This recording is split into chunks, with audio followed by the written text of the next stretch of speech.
J'ai une question. Est-ce que vous avez l'amour de l'enseignement ou est-ce que vous aimez enseigner? Alors, je vois la transition. J'aime enseigner. Qu'est-ce qu'une bonne dissertation selon Frédéric Bretéché?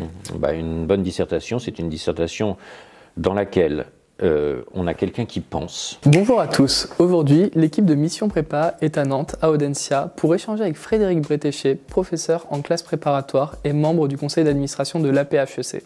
À la fin de cette vidéo, vous saurez qui est Frédéric Bretéché, quel est son rôle à Audencia, pourquoi le thème d'aimer plutôt que le thème de l'amour, et les meilleurs conseils méthodologiques de Frédéric Bretéché pour réussir sa dissertation culture générale. Restez avec nous, c'est tout de suite sur Mission Prépa.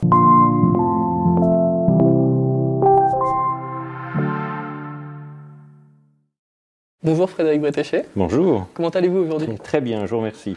Donc, est-ce que vous vous sentez prêt pour cet échange qui va s'avérer très long? Donc, qui est Frédéric Bretéché? Alors, Frédéric Bretéché, c'est un prof qui est nantais et depuis très longtemps. Il est agrégé de lettres classiques, il a enseigné au lycée, j'ai enseigné le grec pendant un bout de temps, en classe préparatoire depuis maintenant plus de 20 ans, en BCPST, et puis en EC, S et maintenant en G, avec le même plaisir, puisque c'est sur les deux sections finalement faire de la littérature et de la philosophie, donc très heureux. Donc, en parlant de philosophie et de littérature, on a vu qu'avec le programme ECG, la dissertation de culture générale allait devenir une épreuve de philosophie-littérature. Est-ce que vous pouvez m'en dire un peu plus? Alors je crois franchement qu'il ne faut pas se fier à l'emballage. Okay. Le nom qui a été donné, qui a hérité en réalité d'une certaine évolution sur le choix qui a été fait. On passe de culture générale, on avait à un moment pensé à humanité, littérature et philosophie pour donner une continuité avec le lycée, puisqu'il y a une option au lycée. C'est arrêté sur littérature et philosophie, ou lettres et philosophie plus exactement. Bon, vous dire que ça nous emballe tout à fait, ce serait vous mentir, parce qu'en réalité, je crois que dans le contenu et les programmes auxquels nous avons participé à la PHEC sont les mêmes ou dans la continuité de ce que nous faisions, c'est-à-dire véritablement de la culture générale. Alors chacun avec son apport, sa formation plutôt littéraire ou sa formation plutôt philosophique, mais dans le but d'hybrider vraiment les savoirs et en s'adressant à d'autres champs de savoir. L'épistémologie, certes, mais l'étude des religions, l'histoire de l'art, donc c'est quelque chose de relativement large. Donc le nom, d'une certaine manière, est un appel un peu faussé sur la réalité de ce que nous allons continuer d'enseigner pendant ces 2 années. Donc les correcteurs de l'épreuve de philosophie et littérature, que ce soit cette année ou à partir de l'année prochaine, continueront de valoriser les références qui sont autres que philosophiques et littéraires, donc cinématographiques, artistiques. Complètement. Mais c'est une question que nous avons eue en commission disciplinaire à la PHEC, où des collègues nous demandaient ce qu'il en serait. Et on a voulu vraiment les rassurer, parce que c'est l'esprit de la dissertation, qui n'est pas une dissertation de philosophie, qui n'est pas une dissertation de littérature, c'est une dissertation des deux, hybridée, mélangée, intimement tissée, pour créer un objet un peu neuf, c'est vrai, dans la production, mais tout à fait passionnant. C'est clair. Ok, super. Et donc du coup, vous parliez de commission. Quel est votre rôle au sein de l'épreuve de culture générale? Alors, moi d'abord, je fais partie du conseil d'administration de la PHEC. Nous sommes 3 représentants pour encore la culture générale et lettres et philosophie, où nous avons en charge en fait d'organiser, quand il y a des réunions, des ateliers pendant lesquels les collègues font remonter leurs questions, on évoque les sujets, etc. Bon. Puis on est en charge également de diffuser autant que possible les informations auprès de nos collègues sur leur discipline d'enseignement. Ok, très bien, merci. En parallèle du coup de votre travail de professeur, vous êtes aussi à Audencia depuis peu. Quel va être votre nouveau rôle au sein de cette école? Alors, mon nouveau rôle a pour but, je crois, et ça a été pensé comme ça, et c'est aussi la raison pour laquelle j'ai accepté la proposition qui m'a été faite, c'est d'assurer une espèce de continuité entre l'enseignement que reçoivent les étudiants en classe préparatoire, qui a une identité propre, qui repose sur une structuration propre, avec des objectifs propres, et notamment ceux du concours, mais pas que, je crois. Et puis l'enseignement que les étudiants vont trouver ensuite en école, dans la grande idée, puisque je dis continuité, en fait, du continuum, partant du principe que la formation que les étudiants reçoivent est une formation de filière qui est indivisible, 2 années de classe préparatoire, puis 3 ou 4 années en école de management. Et on y tient énormément. Cette idée-là est une idée à laquelle on tient parce que c'est une véritable filière. Le but de la classe préparatoire n'est pas le concours. Le but de la classe préparatoire est de former des esprits abstraits, efficaces, travailleurs, capables ensuite de se projeter sur un autre mode d'approche dans un monde concret à propos duquel ils pourront prendre de la hauteur. Donc c'est surtout ça qui nous intéresse. Apprendre à prendre de la hauteur, c'est une des grandes qualités, je crois, de ce que propose la classe préparatoire. Oui, c'est vrai qu'en plus, on a tendance à dire que l'épreuve de culture générale est quand même à la base du savoir-être qu'on peut retrouver ensuite en grande école, justement. Oui, et que c'est l'une des matières où la réflexion personnelle prône le plus et la plus importante. Et ce, dans toutes les disciplines. Souvent, les étudiants demandent en mathématiques, notamment, pourquoi tant de mathématiques et pourquoi les écoles, notamment Audencia, proposent un coefficient si élevé en mathématiques. C'est que je suis absolument persuadé que les mathématiques ont une fonction, alors peut-être pas en termes de contenu, je ne veux pas froisser mes collègues de mathématiques, mais peut-être pas en termes de contenu tel quel, mais en termes d'apprentissage. Les mathématiques apprennent à mathématiser des problèmes. Et mathématiser des problèmes, c'est extrêmement important. Platon disait que, en entrant dans l'académie, nul n'entre ici s'il n'est géomètre. Ça veut dire quelque chose. Ça veut dire que c'est une étape nécessaire pour apprendre à géométriser et abstraire des idées afin ensuite de pouvoir penser. Donc c'est un élément important. Donc tout cela forme un tout très très cohérent. C'est vrai, surtout qu'on a tendance à voir aujourd'hui qu'il y a de plus en plus de demandes de managers philosophes. Je ne sais pas ce que vous en pensez du coup. Est-ce que ça peut être une possibilité intéressante pour une école comme Audencia, qui est l'école de la culture, que d'inclure plus de philosophie avec vous notamment? On ne va pas refaire le jeu justement de Platon. Vous savez, Platon, il était allé notamment en Sicile pour... auprès de Denis l'Ancien pour essayer de réaliser son vieux rêve du roi ou du tyran philosophe ou alors du philosophe roi. Bon, ce n'est pas le but. À chacun son métier. Maintenant, qu'il y ait une part d'humanité au pluriel et au singulier dans une démarche de manager me semble être un peu la base. Savoir que ce ne sont pas que des chiffres que l'on manie, mais que l'on a un contact avec un être humain, avec une culture, avec un savoir et un savoir-être qui dépend de son origine, qui dépend de son parcours, qui dépend de là d'où il vient également, parce que tout cela est très multiculturel aussi, ça me semble extrêmement important. Donc comprendre cela et précisément apprendre à mathématiser tout cela pour avoir une vision d'ensemble efficace, claire et la plus ouverte possible, me semble être quelque chose d'essentiel.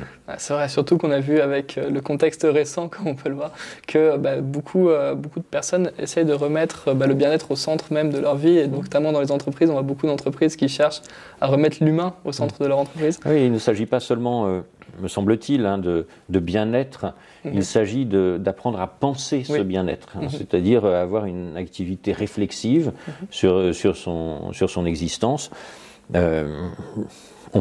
Il me semble qu'un homme normal, une formule que l'on connaît, un homme normal, c'est un homme qui pense. Il ne faut pas l'oublier, ça. Bien sûr. Et quelle est la plus belle façon d'être normal que de penser en s'aidant des arts, de la philosophie et de la littérature? Pas que cela, mais ça me semble absolument essentiel pour apprendre à être des managers normaux. Bien sûr. Donc du coup, pour conclure là-dessus, vous pensez que c'est vraiment une bonne idée que d'inclure de la philosophie, de la littérature dans les programmes grande école? C'est absolument nécessaire parce que je crois, nous avons tous des amis, et j'ai un âge plus avancé que le vôtre, mais de quoi parle-t-on en général quand on se retrouve même à dîner?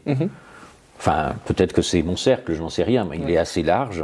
Et même les anciens étudiants que je continue de côtoyer, c'est de cela aussi dont on parle. On parle de livres, on parle de théâtre, on parle de cinéma, on parle de culture. Et la culture, c'est quelque chose qui tisse un vrai réseau. C'est le réseau de notre expression humaine. Donc, ça me semble absolument essentiel pour ne pas cloisonner une école. c'est avant tout un lieu où on apprend à vivre. Bien sûr. Voilà. Donc Bien ça sûr. me semble extrêmement important. Ce qui est très intéressant en plus, c'est que la culture, c'est quelque chose de très très subjectif en réalité. Donc c'est ce débat-là qu'on peut retrouver à travers la culture, qu'on retrouve en réalité dans une dissertation de culture générale. Alors c'est à la fois subjectif, mais c'est également quelque chose qui relie. Et ça c'est important. J'ai tendance à dire à mes étudiants, quand je les accueille en première année, que ce que l'on va apprendre à faire ensemble, c'est apprendre à être intelligent. Et je leur rappelle que le mot intelligent, c'est le fait de lier les choses entre elles. Intel, Lego, donc c'est relié. Et bien sûr qu'il y a une part de soi à l'intérieur de tout apprentissage culturel. Bien sûr. Mais évidemment, la finalité, c'est que de ces subjectivités, il y ait une convergence, non pas une unification, mais une convergence qui permette de faire dialoguer ces cultures pour arriver à se comprendre et à vivre ensemble, et à vivre heureux ensemble. D'où la vie en société, justement. La société repose là-dessus. Exactement. Et vous venez de me dire, du coup, que vous aviez encore des contacts avec d'anciens élèves. Est-ce que c'est important pour vous, cette proximité avec les élèves, de voir comment ils évoluent aussi, pas seulement d'être dans l'enseignement? Alors, important, alors ça me semble essentiel. On accueille, certes, des étudiants, mais on accueille d'abord des personnes. Et ce qui est essentiel, me semble-t-il, là-dedans, à comprendre, enfin en tout cas c'est moi le sentiment que j'ai eu grâce aux professeurs également que j'ai pu avoir, parce que on devient rarement professeur sans avoir eu des figures emblématiques qui nous ont montré une voie. Moi, on m'a vraiment appris, et c'est ce que j'essaye d'appliquer, que, comme le dirait Aristote, on a des étudiants par accident. C'est accidentellement que pendant 2 ans, ou 3, pour les plus amoureux, alors 4, mais alors là, faut vraiment, c'est une passion coupable. Mais au moins pendant 2 ans, ils vont être étudiants, certes, mais ensuite, ce ne seront plus des étudiants. Ils seront étudiants en école, mais ce seront des personnes. Et puis, très bientôt, chacun son rythme, ils vivront une histoire d'amour, je l'espère, et puis peut-être construiront-ils une famille, enfin voilà, tout cela, chacun à sa façon. Enfin, ce seront des personnes, et moi je ne veux pas l'oublier, parce que ce que l'on travaille, et je crois que la discipline que j'enseigne y aide véritablement, c'est d'apprendre à les faire devenir ce qu'ils sont, en devenir précisément, et c'est-à-dire des êtres humains avec qui je peux échanger. Alors oui, c'est vrai, j'ai beaucoup d'étudiants très fidèles. Le week-end dernier, j'étais à Paris. J'ai revu des étudiants. À chaque fois, ils me font un dîner, ils me font quelque chose. C'est extrêmement important, parce que c'est une perspective. Moi, je ne regarde jamais à court terme, je regarde à long terme, et il s'agit de développer des personnes sur du long terme, avec des bases solides. Et les façonner, bien sûr. J'ai une question. Est-ce que vous avez l'amour de l'enseignement, ou est-ce que vous aimez enseigner? Alors, je vois la transition. J'aime enseigner. J'aime enseigner, parce qu'enseigner, c'est un acte, et c'est un acte qui est toujours à remettre sur le tapis, sur le terrain. C'est toujours à réinventer, parce que les étudiants changent. Ils ont le même âge toujours. Pas nous. Eux, ils ont toujours le même âge, mais ils sont différents. Donc, il faut réinventer, il faut ruser différemment. Enfin, bref. Mais alors, du coup, pourquoi le thème d'aimer plutôt que le thème de l'amour? Alors ça, faudrait demander à ceux qui ont choisi le thème. Mais moi, j'applaudis à deux mains. Il aurait été facile de choisir l'amour ou l'amitié, dont j'entends bien des collègues, et à juste titre, dire que ça, ce sont des notions philosophiques. Bien sûr. Mais comme je vous le disais tout à l'heure, précisément, nous ne faisons pas de la philosophie, nous faisons de la culture générale. Et que si la philosophie a à cœur d'étudier des concepts, la littérature a, elle, à cœur de les mettre en œuvre. Et dans le fait de mettre en œuvre, il y a de l'action. Et les histoires d'amour, qui parfois finissent mal, si elles finissent mal, c'est qu'il y a eu quelque chose qui s'est passé. Donc, et on a aimé. Donc c'est vraiment cela. Moi, ce n'est pas un sujet littéraire. C'est un sujet de culture, Bien sûr. de notre culture, parce que finalement on n'aime pas de la même façon qu'on soit ici ou ailleurs. On a des codes, mais qu'il y ait des codes signifie aussi qu'on est travaillé par une culture. D'où le fait que ce thème est particulièrement bien choisi, je trouve. Et puis alors, honnêtement, pour des jeunes gens qui ont 18-20 ans, même s'ils ont l'impression que pendant 2 ans, ils ne peuvent rien faire et même pas aimer, mais si, ils apprennent à aimer un autre objet que ce à quoi ils associent traditionnellement le verbe, c'est-à-dire une personne. Eh ben non, peut-être vont-ils apprendre à aimer travailler, aimer réfléchir, aimer faire ce qu'ils font. Mais c'est vrai que j'avais vu dans des rapports de jury HEC que l'épreuve de culture générale était une épreuve de compréhension du monde dans lequel on vit aussi. Et je trouve justement que ce thème aimer est vachement d'actualité, donc c'est très intéressant là-dessus.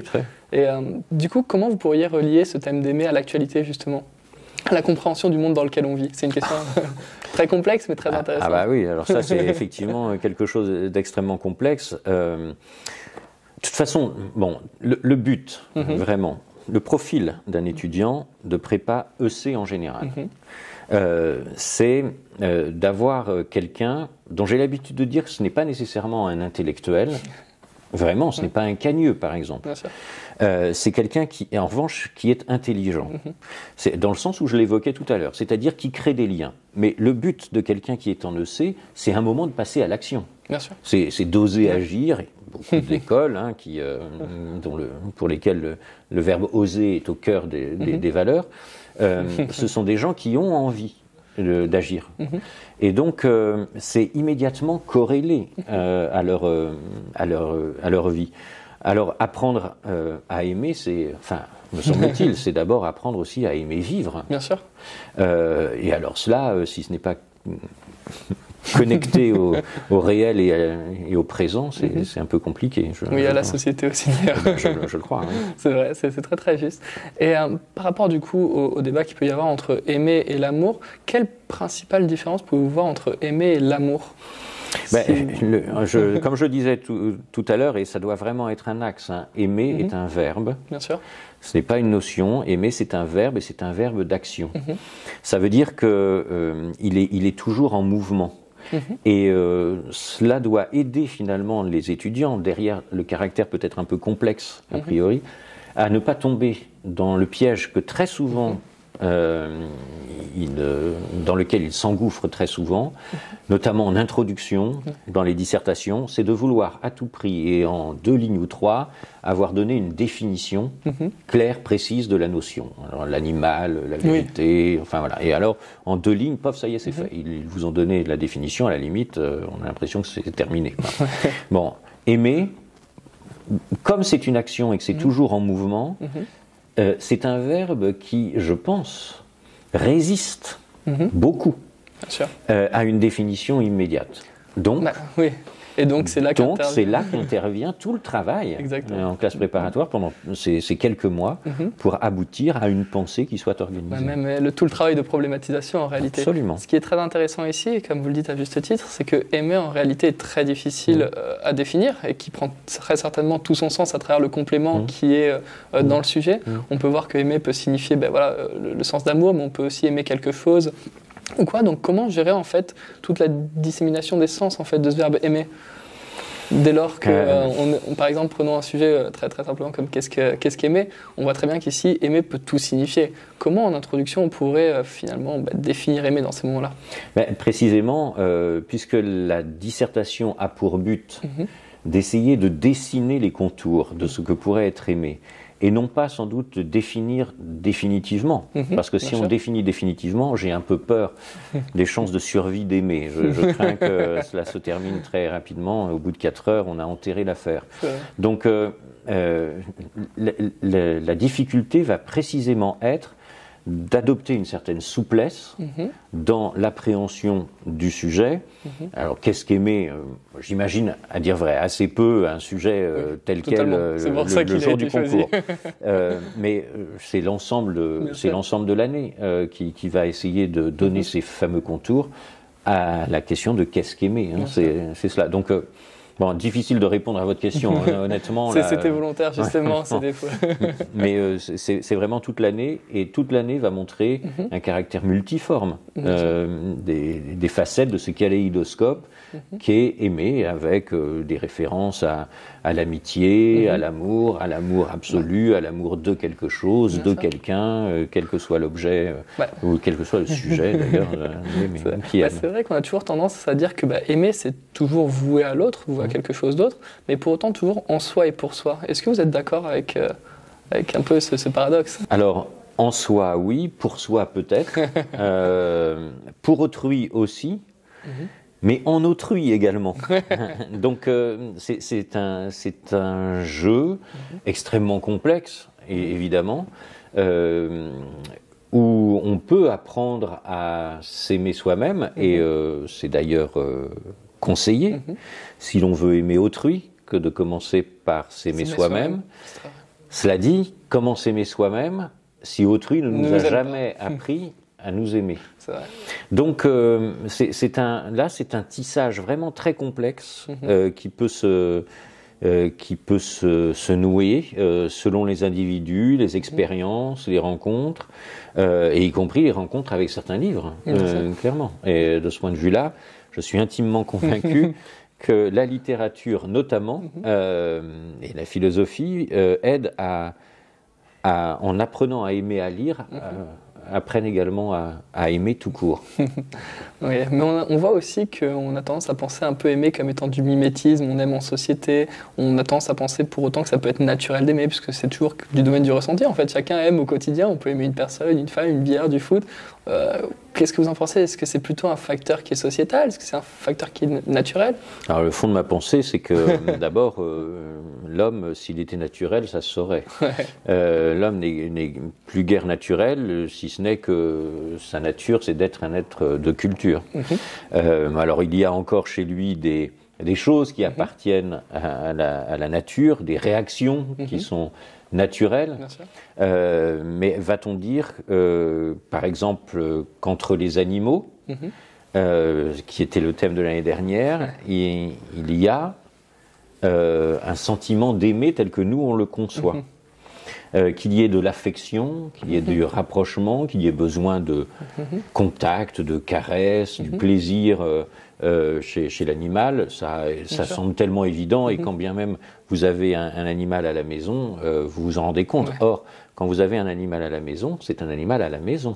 C'est-à-dire c'est un animal qui est domestiqué, qui est dans la domousse, et c'est-à-dire que la domousse également répond à certains codes. Et donc, aimer, de ce point de vue-là, me semble-t-il, c'est quelque chose qui est éminemment culturel. Mais qui dit culturel ne veut pas dire que nous aimions tous exactement de la même façon. C'est-à-dire qu'au sein d'une même culture, chacun développe une personnalité, mais dont il faut bien se rendre compte qu'elle est quand même travaillée par un héritage qui nous dépasse très très largement. Voilà. Donc ces histoires, par exemple, d'amour passionnel, les très belles histoires d'amour, ce sont les histoires d'amour passionnel, c'est quand même quelque chose qui est très très hérité. En fait, on regarde dans la littérature occidentale, si on va voir même dans les romans grecs anciens, les pastorales, on a ces histoires qui forgent des modèles que l'on va retrouver ensuite chez Béroul, dans Tristan et Iseut, et puis chez Shakespeare, Roméo et Juliette, où on a le sentiment que voilà, ce sont les belles histoires parce qu'elles sont terribles, parce qu'elles sont passionnelles, mais c'est une façon très très particulière d'envisager les choses.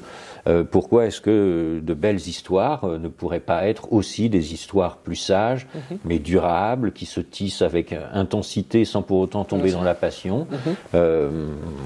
Aimer comme Montaigne et la Boétie, on en rêve peut-être, même si, encore une fois, l'amitié qu'ils tissent entre eux est une amitié aussi a posteriori, réécrite par Montaigne, Et là encore, la littérature joue un rôle de recomposition. Mais on voit quand même que c'est étroitement lié à la conscience réflexive de l'homme. Dans tous les cas, on voit qu'il y a beaucoup de réflexions autour de la façon d'aimer, que ce soit sentimentalement, amicalement, ou même quand on aime quelque chose. C'est quelque chose qui est, on disait, de la réflexion, quoi.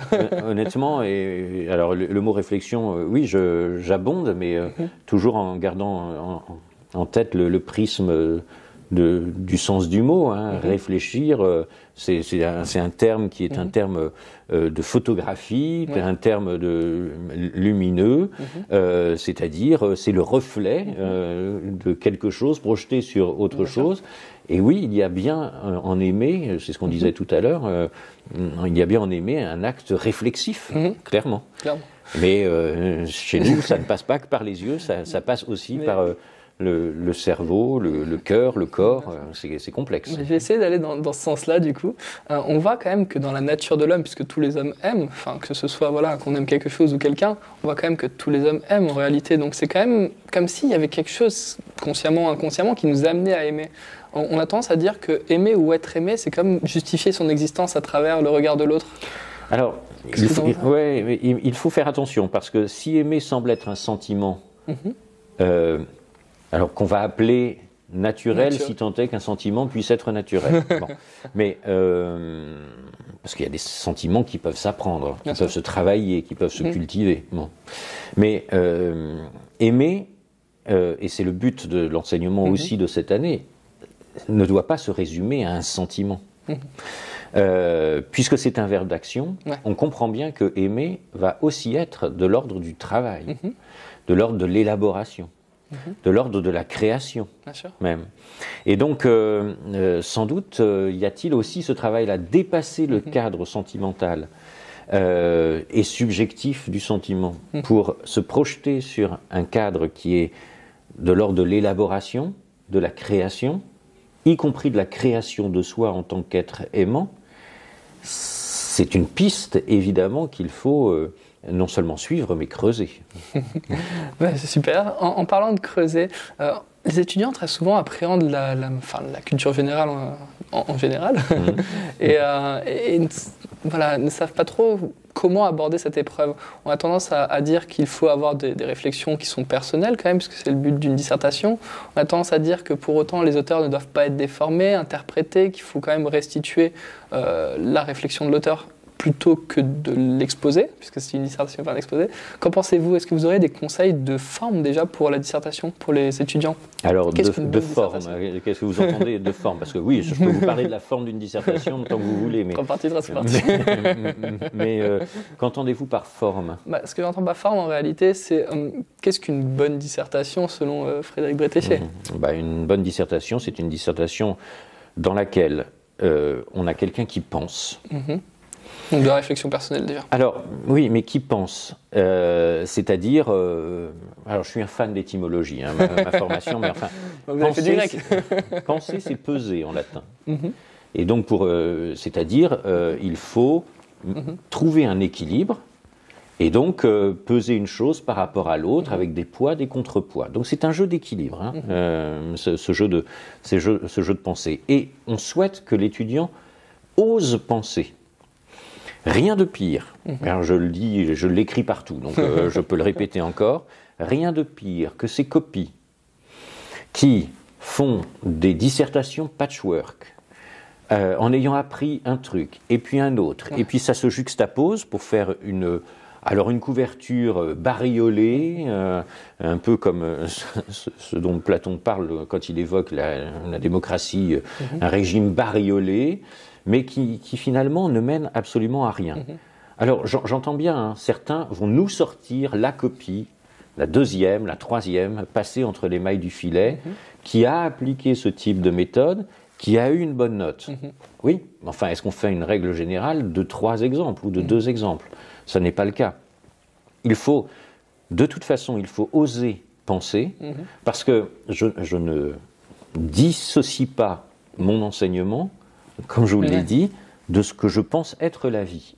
Donc, si un jour on veut être un manager qui ose quelque chose, autant commencer tout de suite par oser penser, et penser par soi-même. Alors, penser par soi-même, ça veut dire avec beaucoup d'humilité, reconnaître aussi que penser par soi-même, c'est tisser soi-même des choses, des pensées, des références que d'autres nous ont apportées et que l'on est allé glaner ici et là. Donc, et avec l'aide des professeurs qui sont irremplaçables. Ce sont eux qui font le travail avec les étudiants. Donc d'abord les professeurs. Donc c'est ça qu'il faut faire. Donc c'est une copie dans laquelle on sent qu'un étudiant a pensé, et même si de temps en temps, allez, c'est pas terrible, voilà, ça coince à un endroit, mais ce n'est pas grave. Si l'ensemble est cohérent, intelligent, et qu'encore une fois on ait senti presque un plaisir, parce que c'est le deuxième ingrédient, sentir qu'on a aimé, et alors le thème là pour le coup s'y prête parfaitement, si on sent que l'étudiant a aimé penser et pense droit, alors on a une belle dissertation. Et une dissertation que l'on va lire avec plaisir. Mais rien de pire que les pensums, où on a des attendus collés les uns aux autres, qui débitent quelque chose, qui ne prend pas en compte la spécificité, l'originalité du sujet, parce que les sujets sont vraiment travaillés en originalité. Justement, je suis entièrement d'accord avec vous, donc c'est super. En ce qui concerne justement la spécificité du sujet, très souvent on peut constater que des élèves réinterprètent le sujet de façon un peu à traiter le sujet qu'ils souhaitaient traiter plutôt que le sujet réellement pensé par le concepteur. Ce travail-là, on a tendance à le retrouver surtout dans la problématisation, qui a pour but de faire comprendre à l'élève quelle est la spécificité du sujet, pourquoi ce sujet a été choisi et pas un autre, et finalement pourquoi c'est pas si simple d'y répondre, et toute la complexité du sujet. Quel conseil pourriez-vous donner à un élève pour sa problématisation ? Alors, pour la problématisation, d'abord, il faut regarder l'objet, le sujet, mais enfin, qui est un objet de réflexion, pour ce qu'il est, et pas pour autre chose. Il ne s'agit pas, par exemple, de faire du Proust, qui regarde aux têtes de Crécy et qui lui superpose la Séphora de Botticelli, et qui finit par se marier en découvrant que cette femme n'était pas son genre. Pour une dissertation, parfois on a la même chose. On a un sujet, on remplace le sujet par un autre sujet qui nous plaît davantage parce qu'on a des schémas, et à la fin, c'est le correcteur qui dira ce n'était pas votre genre. Et, voilà, et donc mauvaise note. En réalité, le truc, il est là. Il faut apprendre à appréhender le sujet, mais comme une personne, pour ce qu'elle va être, ça veut dire une phase d'appropriation. Alors évidemment, ça c'est le travail sur 2 années de classe préparatoire, les professeurs apprennent à faire cela, l'étudiant doit apprendre honnêtement à faire cela, c'est-à-dire que ça ne s'apprend pas au dernier moment. Il faut jouer le jeu, mais une classe préparatoire sert à préparer, donc autant jouer le jeu. Voilà, un sportif, il ne gagne pas sa course immédiatement. Il s'est pris des bûches, voilà. Bon, donc c'est exactement la même chose. Il faut s'entraîner à cela et appréhender le sujet tel qu'en lui-même. Tout sujet va poser de toute façon un problème, et parce qu'il est conçu ainsi. Et que le problème mène à la problématique, on est d'accord, mais avant le problème, il y a le paradoxe. Et c'est ça qu'il faut aller chercher. Traquer le paradoxe. Traquer le paradoxe, et une fois qu'on a traqué le paradoxe, on le transforme en problème, puis en problématique. Voilà. Et ça sert à ça, en réalité. Donc la problématique, c'est, là encore, étymologiquement, en grec, ça signifie, to problema, c'est le promontoire. C'est-à-dire, c'est le lieu sur lequel on va grimper pour regarder la situation d'en haut.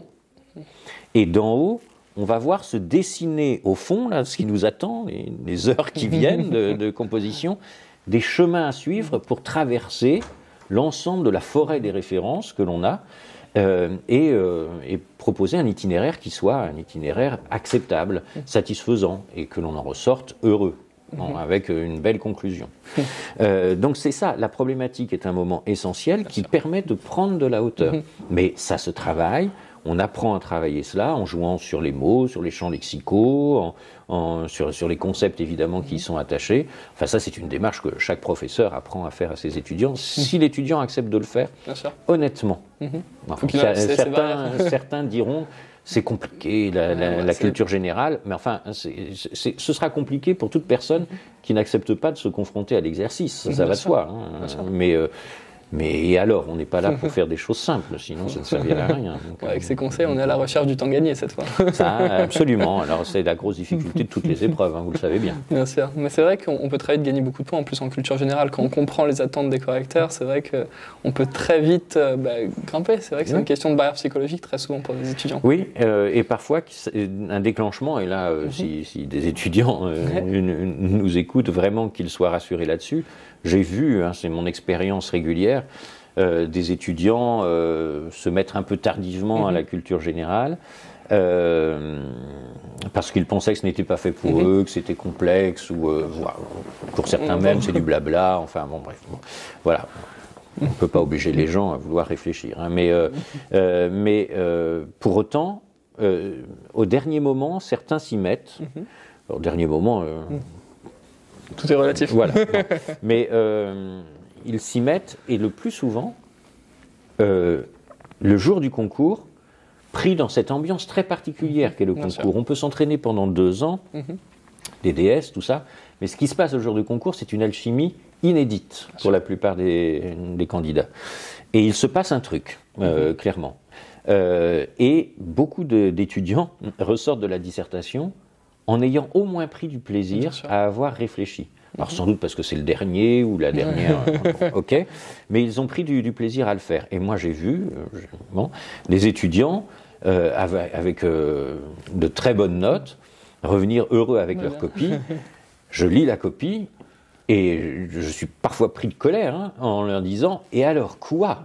On ne m'a pas fait ça pendant 2 ans, alors que là, vous êtes capable de me faire ça. » Vous voyez, donc il y a un truc qui se passe. Mais il faut du temps, c'est de la maturation. Il faut le temps que le savoir, le savoir-faire sédimente, au fond, le précipité, comme en chimie, et puis ça fasse un truc solide, et alors la formule devient belle. Mais parfois, c'est in extremis, clairement.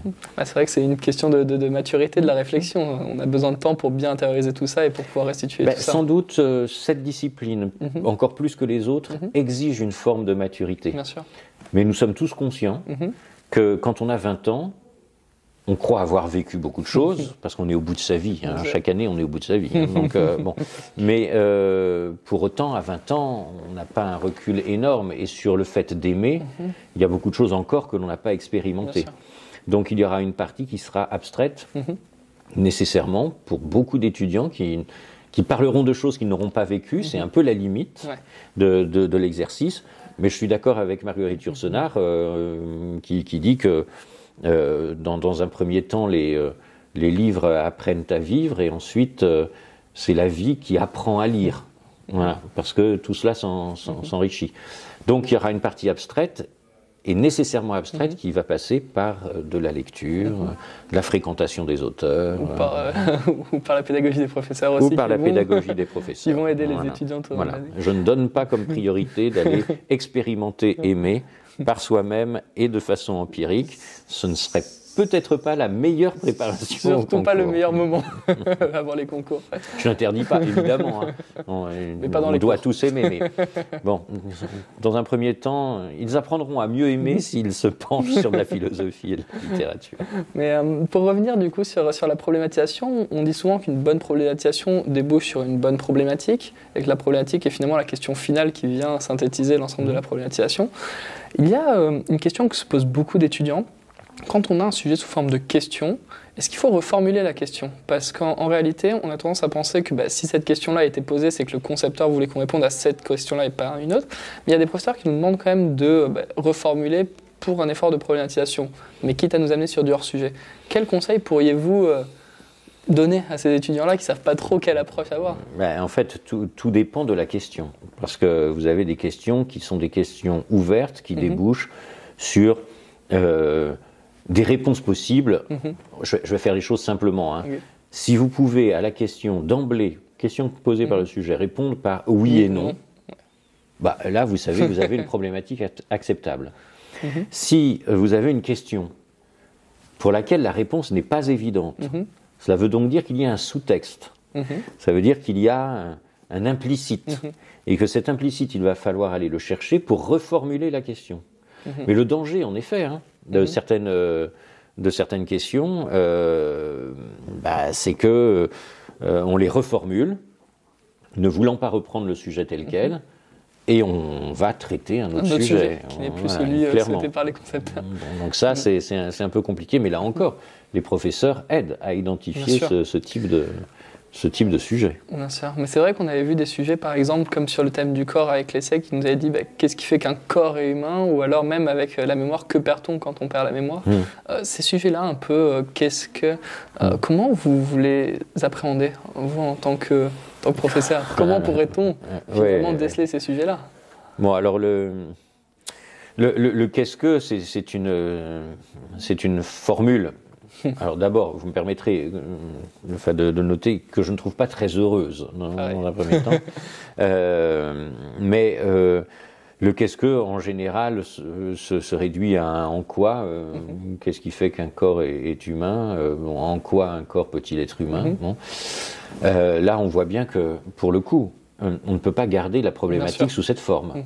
Parce que sinon, on s'en va droit vers un exposé. Vers un exposé, qui n'est pas la dissertation. Alors, ce n'est pas la dissertation, donc il faut reformuler le sujet différemment. Bon, sur le sujet pour ESSEC, il suffit d'aller voir le rapport de jury, et ça, j'invite tout étudiant à aller lire et relire les rapports de jury, car tout y est, pour l'esprit de l'épreuve.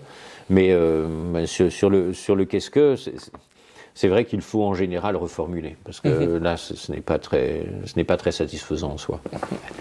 Question particulière, qu'est-ce qu'un bon grand 3? C'est une question qui nous est très souvent du coup posée. Qu'est-ce qui fait un bon grand 3? Qu'est-ce qu'un bon dépassement? Un bon grand 3, c'est un grand 3 dans lequel on va montrer que, enfin me semble-t-il, on va montrer que les obstacles que l'on avait pu identifier, notamment dans le grand 2, peuvent être dépassés, et que non seulement ils peuvent être dépassés, mais que c'est une chance qu'ils le soient. Donc, en somme, et c'est là où je dis que je crois vraiment que ce que je fais, enfin ce que nous faisons avec les étudiants en faisant des dissertations de culture générale, c'est aussi donner des chemins de vie, c'est dire qu'un obstacle n'est jamais un obstacle. Un obstacle, c'est une chance qui permet d'éclairer autrement, après être passé par cet obstacle, d'éclairer autrement nos perspectives.